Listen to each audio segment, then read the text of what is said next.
तृतीय श्रेणी शिक्षकों को तबादलों के लिए करना होगा और इंतजार। जानिए क्या है वजह। राजस्थान में तृतीय श्रेणी शिक्षकों को तबादलों के लिए अभी और इंतजार करना होगा। सरकार का साफ कहना है कि शिक्षकों के तबादले बिना ट्रांसफ़र पॉलिसी के नहीं किए जाएंगे।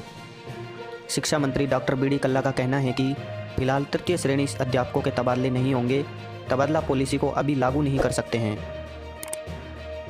बेहतर पॉलिसी बनाने के लिए अन्य राज्यों की पॉलिसी का अध्ययन करवाया जा रहा है।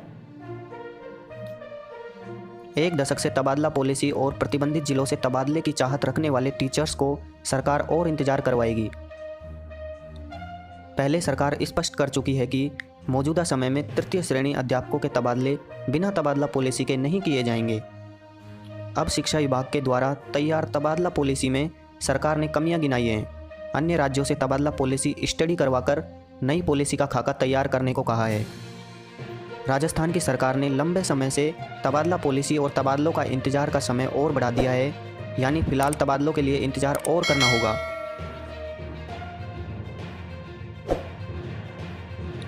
शिक्षा विभाग में कार्यरत लाखों शिक्षकों को तबादला नीति का और इंतजार करना होगा। हालांकि पॉलिसी तैयार है, लेकिन सरकार को पॉलिसी में अभी भी कमियां दिख रही हैं। वो बात अलग है कि यही तबादला पॉलिसी पहले बीजेपी की सरकार ला रही थी, फिर राज्य में सत्ता परिवर्तन हुआ और कांग्रेस की सरकार सत्ता में आई। मगर 4 साल पूरे करने जा रही राजस्थान की कांग्रेस सरकार भी शिक्षकों की तबादला पॉलिसी तैयार नहीं कर पाई है। लेकिन सरकार ने राज्यसभा चुनाव में आई सियासी प्रेशर के बाद तबादलों से बैन हटा दिया, मगर राज्य के तृतीय श्रेणी शिक्षकों के तबादलों पर अभी भी बैन बरकरार है। सरकार ने पहले ऑनलाइन तबादलों के आवेदन लिए, फिर कहा पॉलिसी आ रही है, लेकिन पॉलिसी नहीं आई और तबादले फिर अटक गए।